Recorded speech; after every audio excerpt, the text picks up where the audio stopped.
depois uma em 2016, depois outra em 2019, quer dizer, no espaço de 15 anos, você teve 3, 4 decisões diferentes, decidindo coisas distintas. Então, isso traz bastante insegurança jurídica. E aí entra também a questão econômica, né, que aí eu acho que entra também na sua área do empreendedorismo, né? Na verdade, assim, independentemente da mudança de governo, as pessoas precisam de estabilidade para poder investir, para poder colocar dinheiro no Brasil, para o empresário daqui também poder investir. Então, se você não tiver essa segurança jurídica, você não vai conseguir atrair investir, atrair o capital. Então, você vê, por exemplo, lá nos Estados Unidos, a questão lá do aborto, de 1973, do Roe versus Wade, eu acho que fala assim. Roe versus Wade. Quer dizer, já tem 47 anos, e eles não mudaram isso. Quer dizer, até estão querendo mudar, né, se o Trump ganhar de novo, vier mais um juiz conservador e consiga formar uma maioria muito sólida para conseguir modificar isso. Mas você vê, passaram-se presidentes democratas, republicanos, juízes lá, conservadores, liberais, e não conseguiram mudar isso. Então, quer dizer, eu acho que, e nesse ponto eu concordo plenamente com você, eu acho que a busca da estabilidade deve ser uma coisa constante, né? Porque, na verdade, só com estabilidade das instituições você vai conseguir progredir, você vai conseguir trazer segurança jurídica, vai conseguir trazer investimentos, vai conseguir atrair capital. Eu quero fazer algo que eu passo a palavra para o Eric. Vamos lá, Eric. Não, só para eu acrescentar um pouquinho aí o que o Travassos estava comentando, né?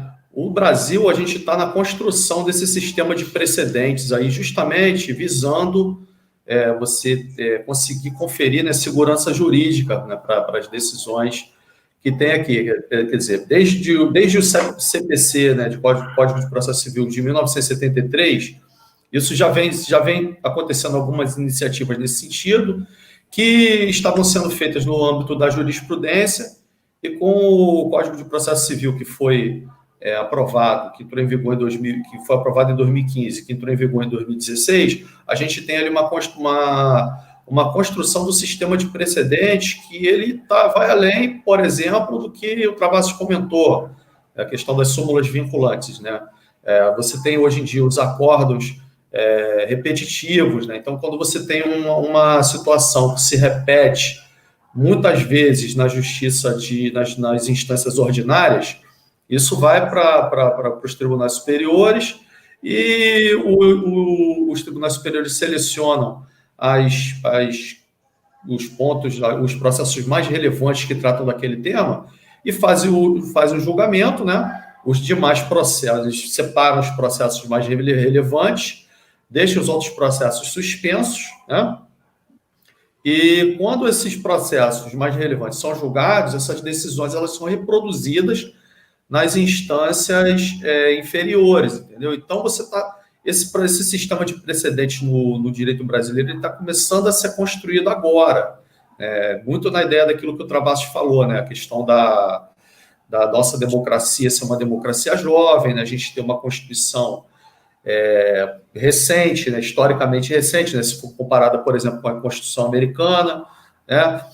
Então, a gente está indo, né? Mas como todo processo histórico, o processo é lento, né? Essa evolução ela está caminhando aí, né? A passos bem curtos, né? E assim, uma coisa que a gente está vivendo agora, né? Que nossa geração não pegou muito. A gente, por exemplo, até os 20 e poucos anos, a gente não tinha esse acesso à informação, essa evolução tecnológica, a internet, os meios de comunicação, né? Então, isso tudo está evoluindo muito rápido. Quer dizer, a nossa geração, a geração, por exemplo, dos nossos filhos, né, melhor dizendo, ela já pegou um mundo completamente diferente do que a gente viveu, entendeu? Então, assim, nos últimos 20 anos, a gente está experimentando mudanças muito rápidas, né? E, assim, eu acho que esse sistema de precedentes, até que ele seja construído, muita coisa a gente ainda vai passar, porque as coisas estão evoluindo muito rápido, entendeu? Inclusive, depois eu vou recomendar um texto do Barroso, que é muito interessante sobre essa questão dos precedentes judiciais. Depois eu vou colocar lá no link da descrição da palestra. Pode falar. Maravilha, Eric. Eu particularmente, eu tenho uma pergunta para você. Vou fazer já já. Eu, particularmente, vocês tocaram no assunto dos precedentes aí, deixa eu só introduzir aqui a nossa audiência aqui a respeito, porque, assim, aqui no Direito no Flow, a gente, né, falei isso aqui no início, na apresentação, a gente tem o propósito de descomplicar o direito para a audiência, para a pessoa comum, né? O direito no Flow ele não é voltado para profissionais do direito, ele não é voltado para quem é da área, ele é voltado para pessoas comuns. E o que é o precedente, né? Vocês devem estar habituados a ouvir muito a palavra jurisprudência. Né? Acabou que a gente não explicou isso, né? Não, pois é. Falando a gente se perde que a pessoa que não é da área, né, jurídica, não é da área, é verdade. Apertar a tecla SAP aí para esse pessoal. Não, mas tranquilo, a gente está aqui, não tem problema não. A gente tá e até de common law, civil law também, né? Também seria bom explicar também para a audiência, para quem não sabe, né, no caso. Vamos fazer esse papel. E porque assim, eu gosto, além de falar o que, eu gosto muito de falar o porquê, né? E por que é importante você entender a diferença entre precedente e jurisprudência? Você fala, Rodrigo, isso é juridiquês, pô, deixa de papo chato, né?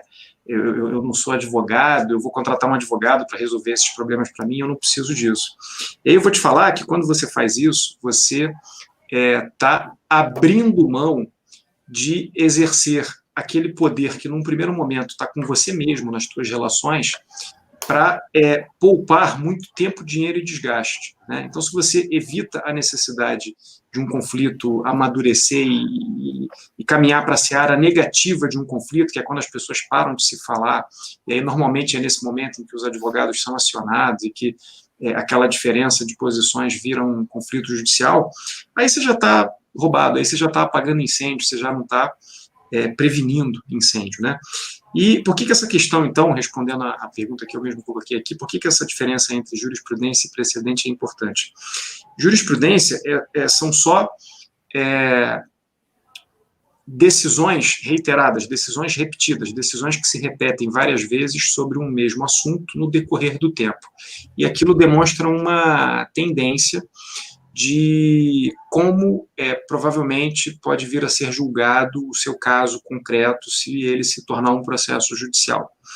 O que está se procurando fazer com a técnica dos precedentes, né, que foi trazida aí, baseada na common law, por meio do nosso chamado novo Código de Processo Civil, Código de Processo Civil de 2015, é tornar essas decisões antes, né, chamadas genericamente de jurisprudência, de força obrigatória. Né? Então, o juiz ali de primeira instância, ele, invocando, né, a figura do precedente, ele poderia poupar ao processo, poupar ao judiciário, poupar às partes muito tempo, dinheiro e desgaste, aplicando um precedente que é um caso com determinadas características, né, de fato e de direito que são as mesmas no precedente e no caso novo que vai ser julgado no judiciário baseado naquele precedente. E eu me preocupo muito com isso, porque vou contar uma história aqui para vocês, uma história verídica. Eu, certa vez, advoguei para 4 professores da UNIG. A UNIG é uma universidade ali no município de Nova Iguaçu. Eu, enfim, conheci um desses professores, fui indicado a ele como advogado, e aí ele convidou lá mais 3 colegas que estavam na mesma situação, e foram propostas, então, 4 ações trabalhistas. E o caso era um caso que dizia respeito a os professores estarem sem receber ali os salários há alguns meses e eles estavam ingressando com ações trabalhistas para receberem lá as suas verbas rescisórias, os seus pagamentos. E na convenção coletiva lá da categoria, tinha uma cláusula de multa. E era uma cláusula de multa de 100% do valor do salário. Né? Então, assim, a cada mês de salário não pago, essa multa era cumulativa, conforme a cláusula lá da convenção, e a cada mês de salário não pago incidia um mês de multa, né? Então, assim, vocês podem imaginar que se a instituição estava sem pagar os professores há 10 meses, por exemplo, já tinham 10 meses de salários de multa. E aí os processos eram processos milionários. E o que acontecia, né? Você dava entrada na ação, o juiz de primeira instância julgava, e alguns juízes entendiam que a multa era devida na sua integralidade. Portanto, a cada mês de salário não pago, mais um salário a título de multa era devido, e isso era cumulativo. E outros juízes, que tinham um entendimento diferente, aplicavam um artigo do Código Civil que limita o valor da multa a 100% do valor da obrigação. Então, quando chegasse em um salário de multa, aquela multa parava ali e não ia crescer mais conforme fossem os meses. Não, e isso daria uma diferença absurda, né? Absurda. Para você ter ideia, eram 4 professores, foi muito interessante porque 2 deles ganharam com multa.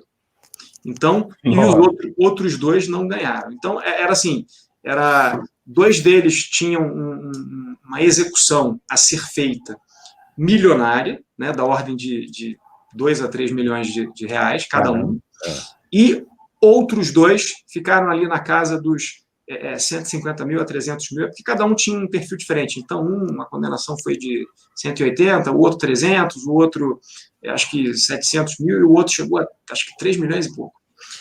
E, beleza, esse processo, só para vocês terem uma ideia, ele levou, ao todo, levou 10 anos. Por quê?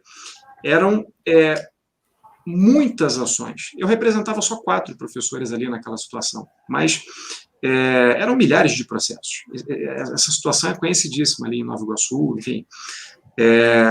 E foi resolvida. A Unig parece que hoje está funcionando bem, pelo menos eu não tenho a notícia. Eles conseguiram, depois de muito tempo, recuperar a situação da instituição fazendo acordos.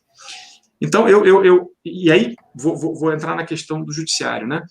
Eu estava lá na sala de audiências, justamente no dia em que eu fui homologar lá acordos que foram feitos para esses clientes, e um dos clientes, né, que estava ali indignado com o tempo que o processo tinha levado, né, 10 anos, estava satisfeito porque o acordo estava saindo, mas estava assim, ele foi, entre aspas, tomar satisfação com o juiz que estava homologando ali o acordo, né?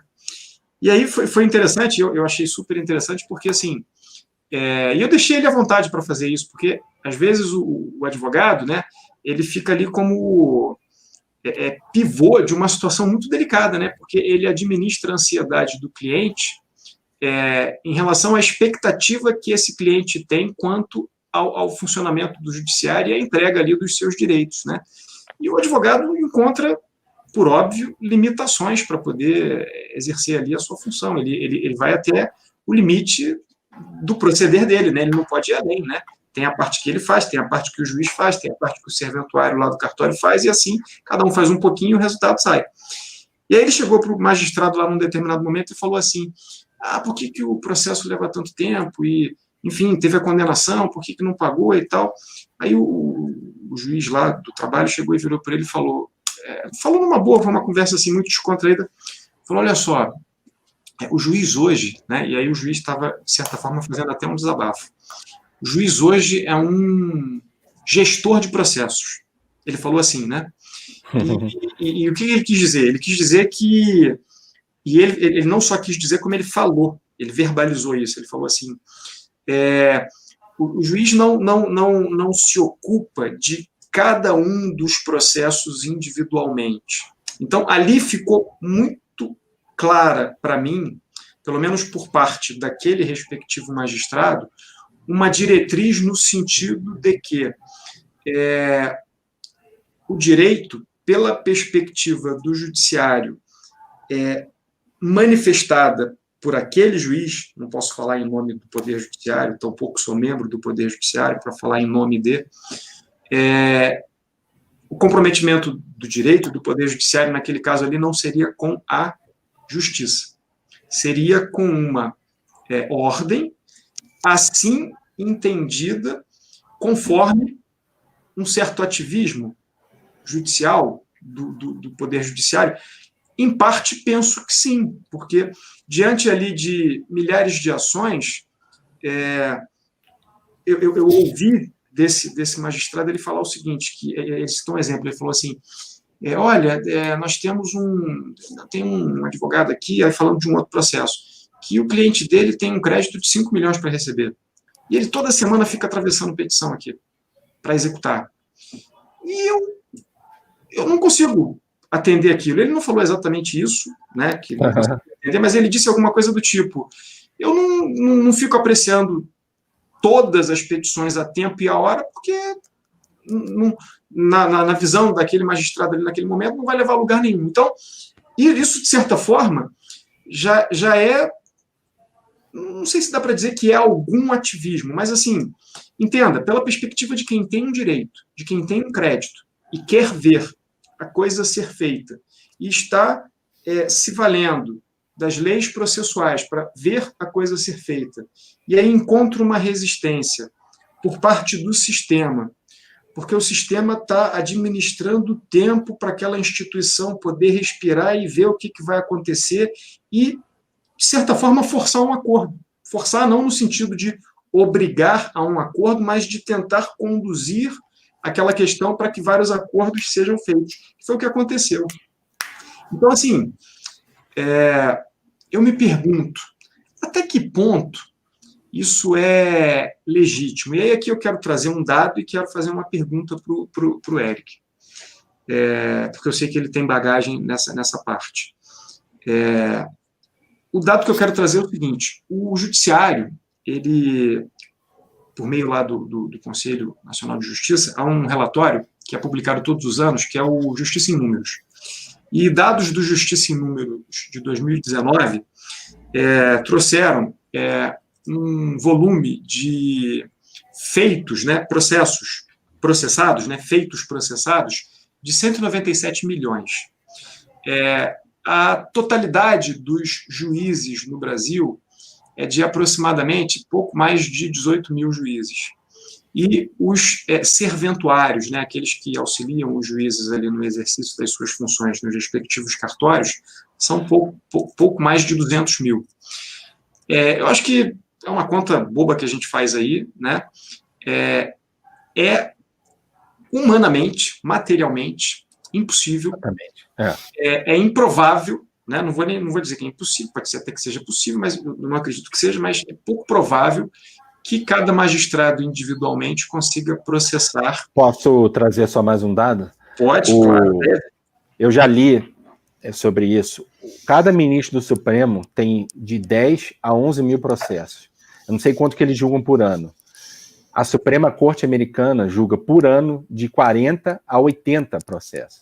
Você imagina isso? Aqui no Brasil, 40 a 80 processos. Então, quer dizer, só coisa assim muito relevante do ponto de vista constitucional lá. Então, você vê a diferença do sistema, como um todo. Aí, voltando para o que você falou, só para acrescentar essa informação, Beleza. E aí, eu vou devolver agora a pergunta para o Eric dentro disso. Qual é a minha modesta opinião aqui sobre esse assunto, E por que a gente recomenda aqui no canal muito que você se empodere conhecendo o direito para não cair nessa seara, tá? Pela minha perspectiva de advogado, de empreendedor, de quem lida com o judiciário há muito tempo, o judiciário enfrenta desafios colossais para poder dar conta de toda essa demanda. A partir de 2006, nós tivemos um fator adicional a essa química aí, explosiva, que é o processo eletrônico, Então, assim, você não precisa mais imprimir um monte de folhas e se dirigir a um protocolo físico para dar entrada num processo, Eu lembro que quando eu comecei na advocacia, eu tinha processos em praticamente todas as comarcas ali no município do Rio de Janeiro e não no estado, mas em outros municípios adjacentes eu também tinha processos. E eu levava muito tempo me deslocando para acompanhar os processos. Hoje, nos dias de hoje, e agora em razão da pandemia, com o implemento aí, já não era hora, né, da audiência eletrônica, qualquer advogado, em tese, vai poder advogar em qualquer processo, em qualquer comarca no Brasil, né? Porque advogar no sentido pleno da palavra, né? Inclusive realizando a respectiva audiência, né? Então, assim, o que eu vejo? Eu vejo o judiciário, assim, vamos fazer aqui uma analogia, né? Eu acho que é lugar comum a gente entender que o SUS enfrenta muitos problemas, né? O Sistema Único de Saúde, né? A rede pública de saúde enfrenta muitos problemas. Eu não diria que o judiciário está no mesmo nível, né? No mesmo nível que eu digo assim, eu acho que as condições de trabalho são melhores, né? São muito melhores, mas assim, ainda assim eu acho que a analogia é válida, tá? Se você, não vou dizer que se você é um paciente terminal, mas se você é um paciente terminal, você está roubado, porque paciente terminal que eu digo não no sentido da saúde, mas no sentido de precisar essencialmente do poder judiciário para poder fazer valer algum direito, porque pode ser que o socorro não chegue no tempo que você precisa, porque o sistema não está preparado para isso, tá? Não tá preparado para ser rápido, em todos os casos, tá? Em muitos casos, ou em alguns casos, dependendo da perspectiva, ele é assertivo, ele é pontual, e em tantos outros, em tantos vários outros, a justiça tarda e falha por tardar. Tá? Isso é muito crítico, porque a gente começou aqui falando, né, que o judiciário é a última fronteira. Então, se um cidadão de uma educação que não seja de primeira, e quando eu falo educação que não seja de primeira, eu estou falando do ponto de vista moral, uma pessoa que não respeite muito os direitos dos outros, né, ou o direito do outro, ele age assim com você, ou com qualquer age com má fé, né? Age com má fé, ou quer te prejudicar, ou simplesmente sabe que o sistema tem essas falhas e fala, vou me aproveitar disso, porque o sistema é assim mesmo, então vou me aproveitar disso. Aí a gente está criando uma atmosfera muito negativa, e eu entendo que é essa realidade que a gente vive hoje no Brasil, tá? No que diz respeito à relação das pessoas, sejam pessoas físicas ou pessoas jurídicas, com o judiciário, tá? E eu adoraria muito, muito, muito, como cidadão e como advogado e como empreendedor, que o ativismo judicial fosse protagonizado com o propósito de entregar o direito, né, e aí eu ia usar um juridiquês aqui, entregar o provimento jurisdicional, que é a decisão que você pede à justiça quando você leva um problema para ela resolver, rapidamente. E aí, sinceramente, eu não me importaria, falo de coração aberto isso, em ganhar ou perder um processo que fosse meu, se o processo fosse justo. E ser justo é você ter a oportunidade de falar e ser ouvido e ter as suas ideias, as suas convicções, os seus elementos ali de prova efetivamente debatidos. E aí vou usar uma expressão que todo mundo conhece, que é do dia a dia, e não apenas para inglês ver, como em muitas oportunidades acaba acontecendo, por essas deficiências do sistema. E aí, vou devolver a palavra agora para o Eric. Eu queria que você explorasse, Eric, porque é um tema que está na mesa e passa por ativismo judicial, numa outra perspectiva. Eu queria que você explorasse o que a gente tem visto muito no debate público hoje em dia, que é o tema do inquérito das fake news. Eu acho que posso, sem chance de errar, relativamente a esse assunto, eu não diria rotular, mas dar matizes para ele, né, tons, né, de ativismo judicial.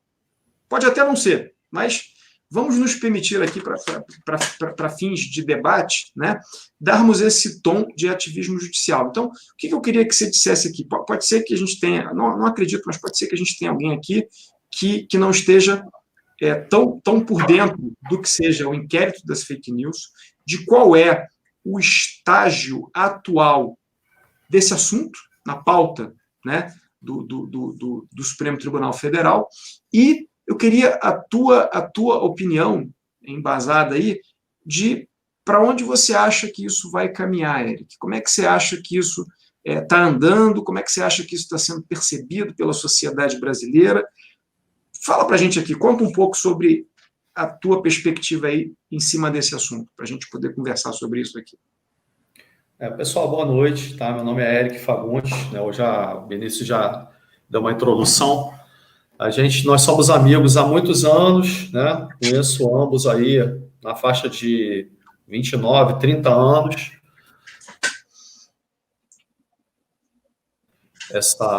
Esse momento aqui, né? Com eles, me sinto honrado aí pela pessoa que o Travassos, quase que uma unanimidade entre a gente, né? E o Benício também é uma pessoa muito querida, e a gente está aqui se reunindo, né, para falar algumas coisas aí que sejam interessantes, aí, relevantes para a sociedade, né, enfim. E ele trouxe essa questão aí do inquérito das fake news, né, foi até um assunto que eu dei uma palestra no mês passado para a faculdade lá em Salvador, para a Unifax, para os alunos lá do curso de Relações Internacionais. E a gente falando da separação dos poderes, né, chegamos até essa questão do inquérito das fake news. Falamos aí de questões que são muito atuais relacionadas aí com a separação dos poderes, né? A gente vê que lá, desde a Revolução Francesa, a questão da separação dos poderes, ela já está bem presente, né, em todos os estados, né, porque isso era uma forma de você limitar o poder na mão dos governantes. Então, essa ideia de separação dos poderes, ela tem essa função de você limitar o poder na mão dos governantes, né? Então, o poder que estaria na mão de um só governante, ele estaria ali diluído, né, em mais de uma pessoa, e a separação essa separação ela se daria de acordo com as funções de cada um.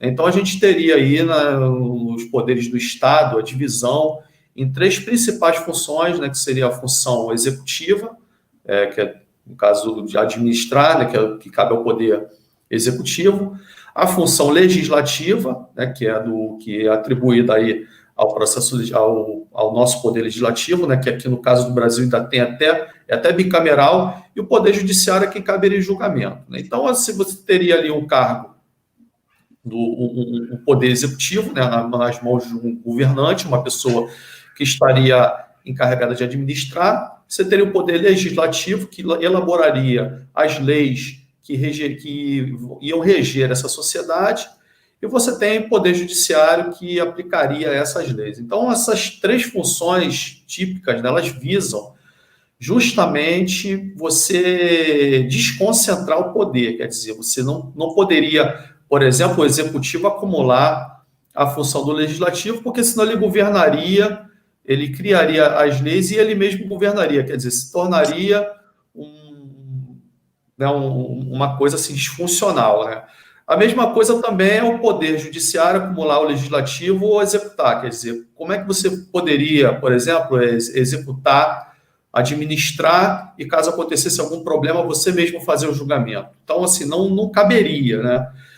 Então, pessoal, o que acontece hoje em dia? Isso compõe todos os estados desde essa época, né? Isso aí é um pilar, né, de todos os estados, inclusive no nosso país, está presente em todas as constituições, né, desde a Constituição de 1891, né, porque, por óbvio, a Constituição de 1824 ela tem ali a figura do poder moderador, né, que é baseada ali em Benjamin Constant. Mas, enfim, desde 1891 a gente tem nas nossas constituições a separação dos poderes. E na Constituição de 88, que é a Constituição que hoje está em vigor aqui no nosso país, ela está no artigo 2º da nossa Constituição, né? É uma chamada cláusula pétrea, quer dizer, é uma cláusula que está inserida ali na nossa Constituição, que ela não pode ser mexida, não pode ser retirada, não pode ser violada, sob hipótese alguma, né? E é isso que nos rege hoje. Então, como que isso fica aqui no nosso caso, que vai nos levar à questão do inquérito das fake news que a gente vai falar? A gente tem o seguinte, pessoal, que a gente tem aí, por força do sistema acusatório, né, a titularidade das ações penais, da apuração das apurações penais, ela cabe ao Ministério Público. Então, isso é uma função privativa do Ministério Público, que está lá no artigo 127 da nossa Constituição, né? É um órgão que ele, por uma questão de você ter uma divisão de poderes entre executivo, legislativo e judiciário, o Ministério Público, ele, por uma questão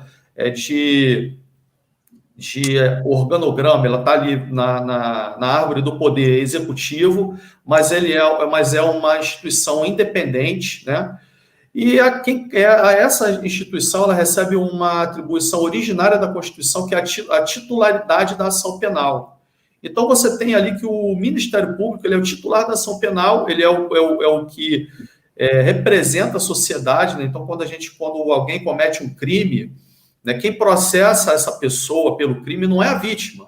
Quem processa essa pessoa é o Ministério Público, porque ele é o titular, né, da ação penal, é um poder que se origina da própria Constituição, isso vem direto da Constituição, né? E quem cabe, né, vai processar com base nas leis que foram criadas pelo poder legislativo, quer dizer, houve uma violação a uma lei que foi elaborada pelo poder legislativo, e o poder executivo ele vai fazer o julgamento dessas leis, né? Vai fazer o julgamento dessas pessoas que cometeram, que afrontaram ali, violaram a lei, né? Interferindo no direito à lei. Enfim, pessoal, então a gente tem essas atribuições bem definidas, né? Então, no caso, o que aconteceu aí nessa questão do inquérito das fake news? O inquérito das fake news foi foram pessoas, né, que se utilizaram ali das redes sociais para proferir palavras que afrontaram, que, de certa forma, foram ameaçadoras, né, que ali atentaram contra a honra, né, de ministros, de autoridades ali do Supremo Tribunal Federal, porque é inegável, né, que foi realmente uma situação violadora, realmente uma situação criminosa. Isso aí é inegável que isso aconteça, né? E que essas pessoas se valeram do anonimato, né, para fazer isso, né?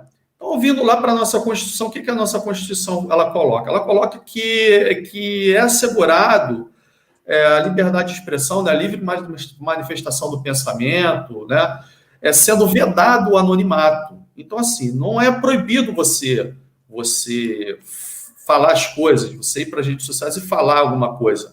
Mas esse anonimato ele é vedado porque a pessoa tem a liberdade de expressão, mas ela também tem que se responsabilizar, né, por aquilo que ela fala nas redes sociais, por aquilo que ela fala para o público. Então, o que acontece, pessoal? Quando você se vale do anonimato, você impede que essa pessoa seja responsabilizada. E quando isso se reveste de um ato criminoso, né, isso deve ser objeto, sim, de uma apuração criminal. Nós não estamos aqui questionando se é crime ou não é, porque é inegável que seja crime, né? O que se questiona nessa questão do inquérito das fake news é justamente a legitimidade que teria o poder judiciário, né, no caso, a Suprema Corte do nosso país, né, o Supremo Tribunal Federal, para fazer uma apuração desses crimes, né? Porque, assim, pessoal, em última análise, o Supremo Tribunal Federal seria a vítima de um crime. Então, vamos imaginar se a vítima de um crime teria a isenção para investigar e para punir os seus algozes, né? Como que poderia, por exemplo, vamos supor que eu seja vítima de um assalto. Será que eu teria a necessária isenção para processar, para investigar aquela pessoa que cometeu contra mim esse crime? Eu acredito que não, entendemos que não. Por isso existem as atribuições, né, definidas, né, na nossa Constituição, no caso a separação dos poderes, para isso, né? E o que aconteceu, pessoal, com essa questão do Supremo Tribunal Federal? E aí, pegando um pouquinho do que o nosso amigo Benício e que o nosso amigo Renato Travassos também falou. É a questão do ativismo judicial, quer dizer, o judiciário é um poder que ele só pode atuar mediante provocação. E aí a gente se vê diante de uma situação em que o poder judiciário ele sai da sua inércia, né, que é esperada, né, e ele vai de encontro, vai fazer uma apuração, ele assume o papel ativo, de sujeito ativo dessa relação processual, para começar a fazer uma investigação, né, criminal, da qual ele próprio seria a vítima, né, em última análise seria a vítima, né.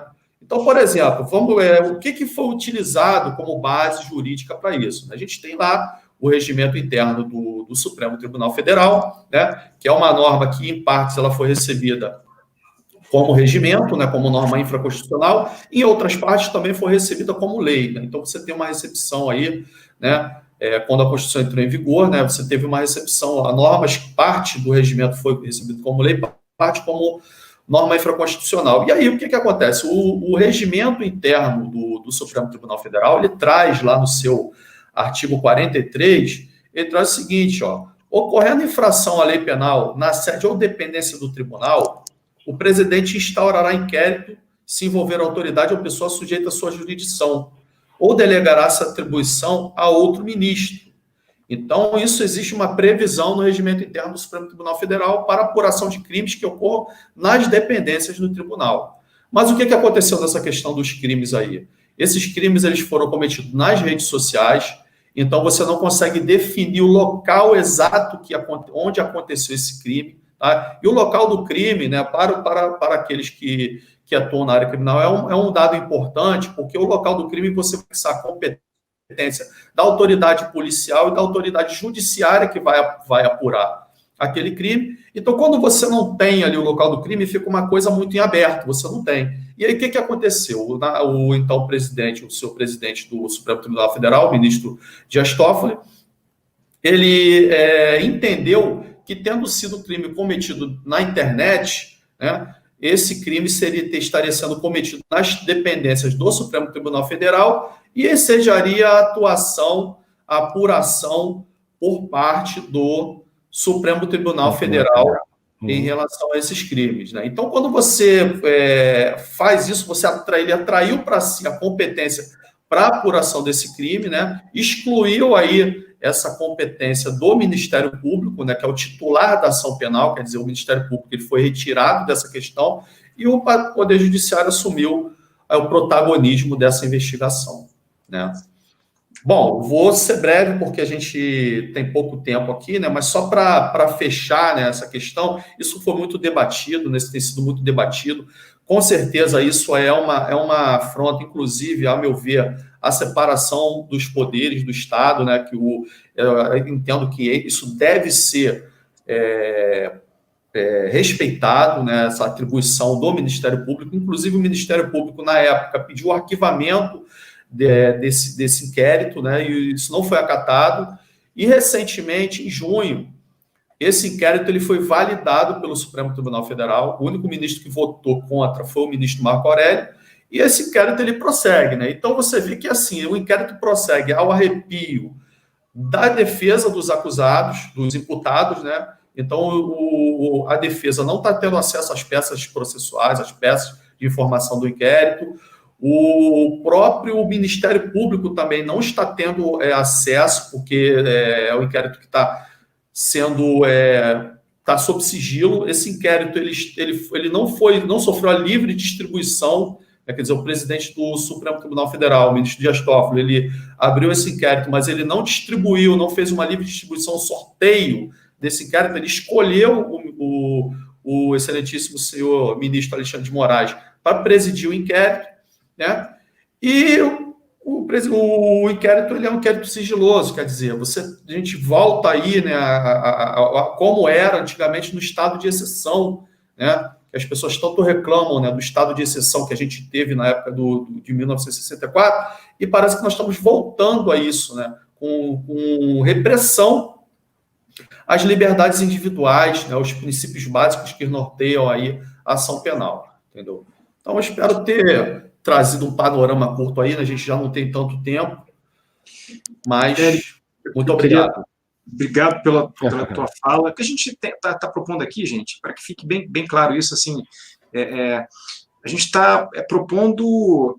Eu não quero ter a pretensão de dizer que a gente vai enriquecer o debate público, né? Pelo menos estou falando por mim, né? Mas, assim, a gente está propondo dar um pouco mais de reverberação para esse assunto, num plano que está fora da grande mídia, digamos assim. Todo e qualquer brasileiro deveria estar conversando sobre isso, porque isso é muito relevante. E aí eu volto para pegar a fala do Eric aqui, pegar a fala do Renato, e vou conectar as duas coisas, né? Vou conectar a pergunta que eu coloquei para o Renato no primeiro bloco, que foi a pergunta de ativismo judicial, né? E muito, assim, descomplicadamente, já que essa é a proposta do direito no Flow.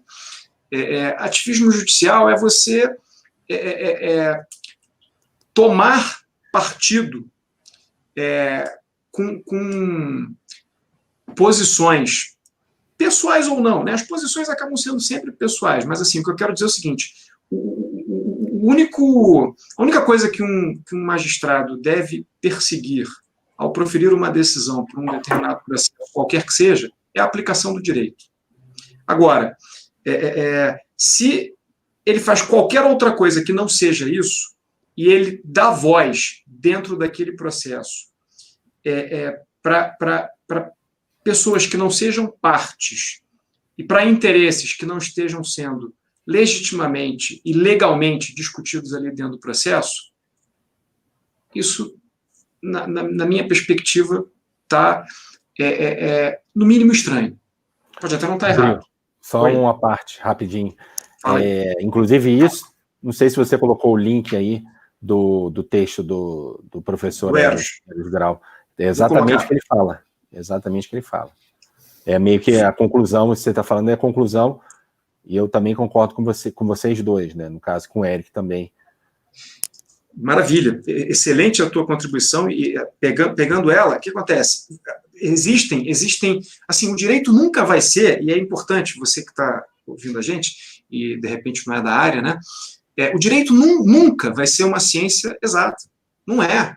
O direito, ele existe, e é da natureza do direito ser rico o suficiente para permitir o debate, para permitir a variação de posições possíveis entre determinados polos. A gente chama isso, muito comumente hoje em dia, de ponderação de valores, né, dentro de uma certa perspectiva, né? Então, o que é ponderação de valores?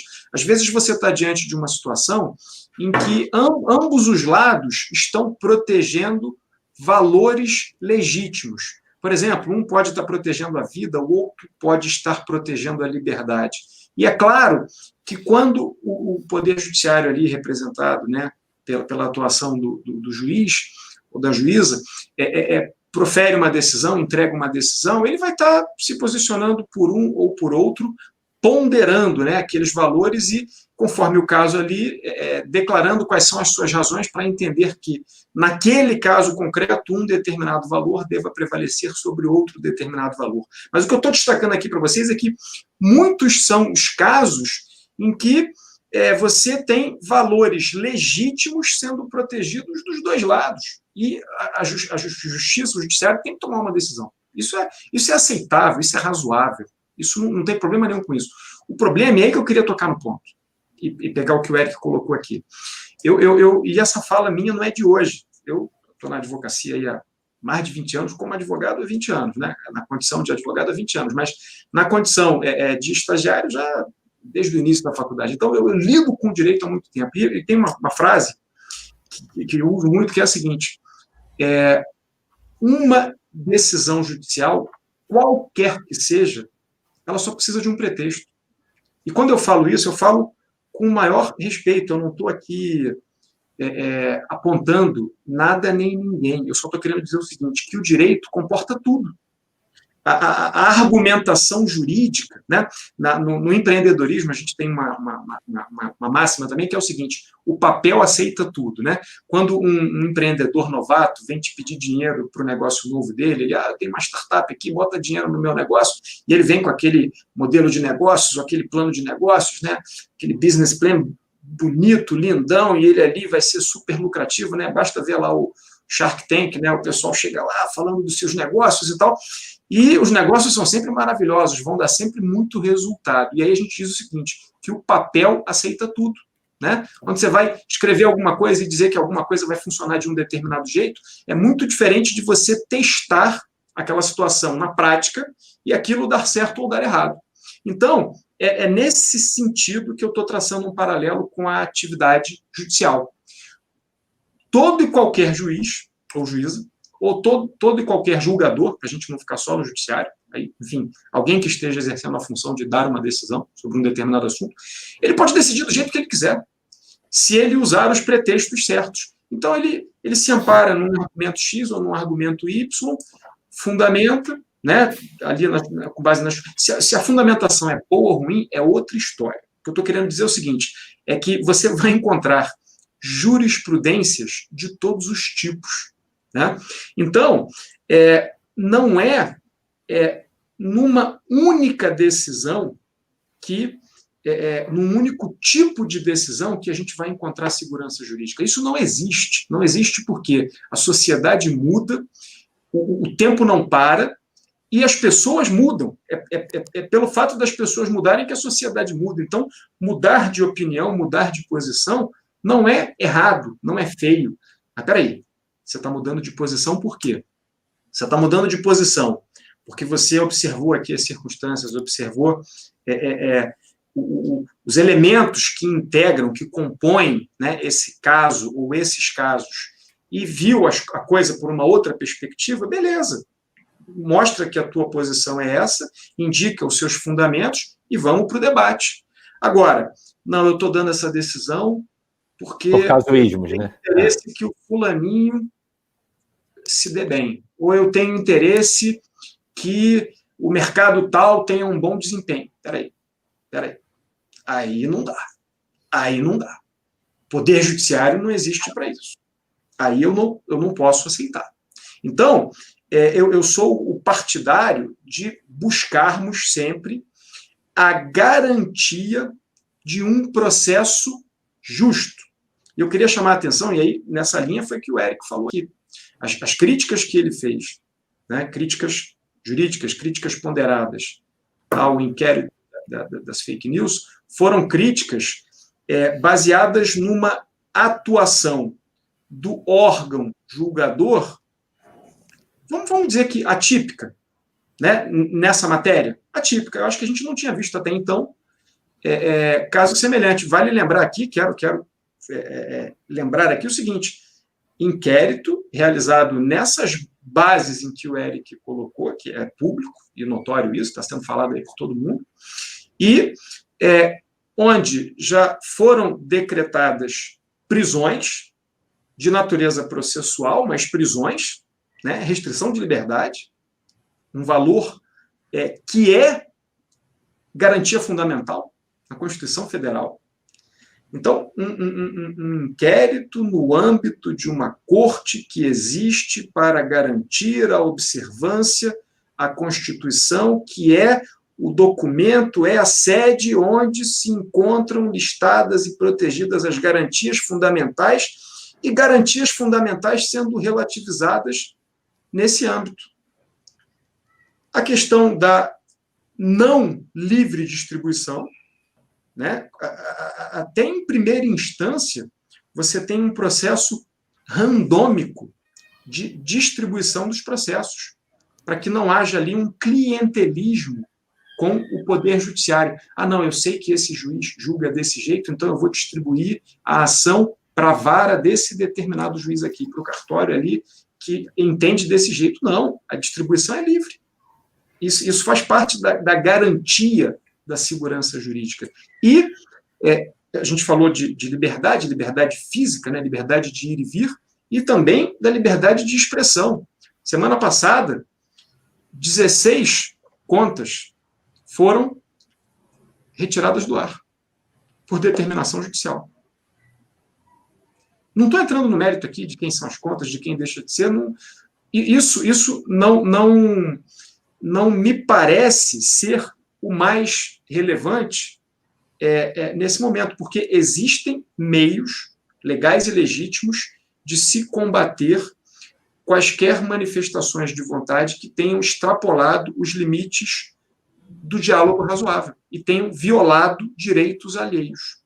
Mas quando eu impeço o meu interlocutor de falar, eu penso que eu estou me colocando numa posição vulnerável. Se eu estou discutindo com alguém e eu quero vencer, discutindo é um modo de falar, se eu estou debatendo alguma ideia com alguém, que não é exatamente o caso, mas vocês me compreendem perfeitamente, e eu chego ao ponto de calar o outro, ao invés de responsabilizá-lo para alcançar o meu propósito, eu acho que a gente tem que refletir melhor sobre isso.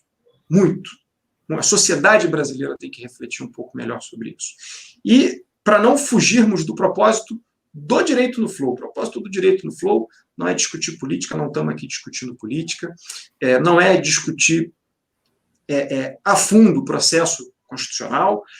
O propósito do direito no flow é dizer o seguinte: jogador, jogadora, você tem o poder nas suas mãos. O que é você ter o poder nas suas mãos? Você só perde esse poder que você tem quando você entrega a sua questão para ser discutida pelo Poder Judiciário. Mas antes disso acontecer, você tem inúmeras oportunidades de ser o protagonista da solução das suas questões. Esse é o ponto.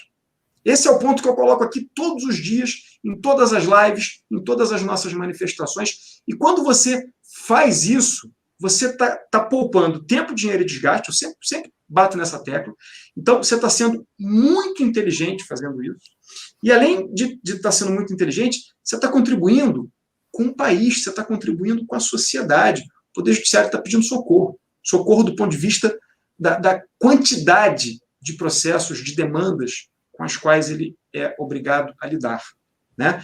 O Judiciário não pode dizer, não vou julgar. Qualquer coisa que é submetida ao magistrado, a magistrada, tem que ser apreciada e tem que ter uma decisão, tem que ter um conduzir. Então, assim, uma forma de você ser o seu protagonista, o protagonista do seu processo, não processo judicial, mas processo de vida, é você assumir a responsabilidade por resolver os seus próprios assuntos. E como é que você faz isso? Você faz isso se aculturando. Então, eu sou um defensor aqui de que conhecer direito é lugar comum. Você tem que conhecer direito. Não na mesma profundidade, no mesmo nível que um advogado, um juiz, um defensor público, um promotor sabe. Mas as regras do jogo, você tem que conhecer, jogador. Você tem que conhecer, jogador, porque eu faço a analogia da piscina. O direito é como uma piscina, né? Quer dizer, na verdade, a vida é a piscina, né? E aí você enche a piscina de água e aí, vamos lá, o direito regula como as coisas funcionam na vida, como as coisas que podem ser cobradas de você funcionam na vida. Tem coisas que não dizem respeito ao direito. Aí tudo bem. Mas tudo aquilo que alguém pode chegar e bater lá na porta do judiciário e te obrigar a fazer, está no direito. Então, isso afeta a sua vida. E você tendo esse protagonismo, você vai fluir. Por isso que a gente tem aqui, direito no flow. Direito no flow. Flow é fluxo. Fluxo é para você fluir. Fluir nos teus negócios, fluir com a tua família, fluir nas tuas relações pessoais. Por quê? Você sabe onde o calo aperta. Se você deixar a coisa aí para o judiciário, às vezes eu falo aqui, a live de hoje foi rica nesse sentido, porque eu acho que tanto o Eric quanto o Renato, eles exploraram bastante as variáveis a que eu sempre me refiro quando você faz a opção por entregar o teu problema para o judiciário. E o ativismo judicial é uma dessas variáveis. Você não conhece Então, todo mundo tem vícios e virtudes, tá? Vamos combinar. Não é só magistrado, não. Eu tenho, todo mundo tem. Então, assim, você não conhece os vícios e as virtudes daquela pessoa que vai julgar o teu caso. Você não conhece as convicções daquela pessoa, né? E a imparcialidade é algo que se persegue como um valor ideal. Mas, venhamos e convenhamos, somos humanos. Então, essas variáveis são muito presentes no dia a dia. Tá? E mesmo quando a pessoa que eu digo, a pessoa que está julgando ali, está procurando ser imparcial, nada impede que, mesmo procurando ser imparcial, a decisão venha carregada da história de vida daquela pessoa, da experiência que aquela pessoa tem, das experiências vividas, porque deve ser muito difícil. Eu estou falando pela perspectiva de quem, não de quem julga, eu nunca julguei, mas assim, deve ser muito difícil você separar a pessoa julgador da pessoa ela mesma. Em muitos casos, talvez você consiga. Eu posso falar de uma coisa que eu sei. Eu já advoguei em causa própria. Não advogo nunca mais. Já advoguei em causa própria e é difícil, porque você fica emocionalmente conectado com a questão e aquilo tira de você a necessária isenção para você ter uma atuação técnica, uma atuação equilibrada, né? Então, vou me calar aqui, porque eu falo muito. Meus queridos, eu queria ouvir as últimas considerações aí de vocês. Não, gostei. Obrigado aí por você ter me chamado, pela oportunidade de participar. E mando um abraço aos amigos que estão assistindo aí, a teus pais, né? Dona Luzia, seu Haroldo, os nossos amigos da Marinha, minha esposa, família toda também assistindo, meu sogro, minha sogra, cunhada, todo mundo. Um abraço para todo mundo. Obrigado pela participação aí. Boa noite para todo mundo. Eric, vamos lá, meu querido. Pessoal, muito obrigado pela audiência de vocês. Quero mandar um abraço aí para o pessoal da nossa turma, da Marinha, Guarda Marinha de 98. Muito obrigado aí pela audiência de vocês. Agradecer aí ao Benício pela oportunidade de a gente estar junto, pela participação também do Travassos. Espero que a gente possa ter contribuído aí para trazer alguma luz aí ao debate para a sociedade. Tá? Um abraço aí para todos, pessoal. Obrigado. Valeu. Agradeço aos amigos, Renato, Eric.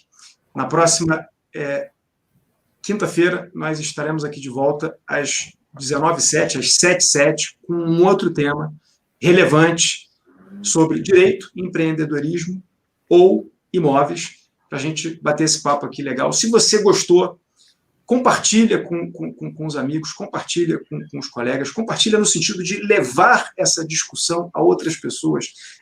Levar... Eu não tenho a pretensão de dizer que a gente está levando luz, tá? Não é isso, mas quando eu falo levar luz, é o seguinte, a gente não para, às vezes, né, beber ali um refrigerante, um chopinho e tal, e trocar uma ideia sobre amenidades. Esses assuntos são assuntos importantes de estarem sendo conversados, né? A gente vai trazer aqui assuntos que são importantes para a família, para os amigos, para a sociedade. Então, vamos nos ocupar um pouco mais desses assuntos em espaços como esse, porque a gente tem esse protagonismo hoje. O Eric bem destacou aqui a questão da internet, que hoje dá voz a todo mundo.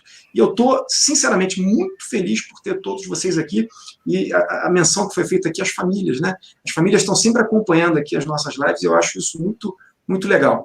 Mas tenham uma boa noite, um bom, né? A gente está na véspera aí de sexta-feira, um bom fim de semana, e semana que vem a gente se encontra aqui de novo para mais um Flow Law 4.0. Grande abraço, gente, amigos. Boa noite. Abraço. Valeu, pessoal. Boa noite. Tchau, tchau. Boa noite. Valeu, pessoal.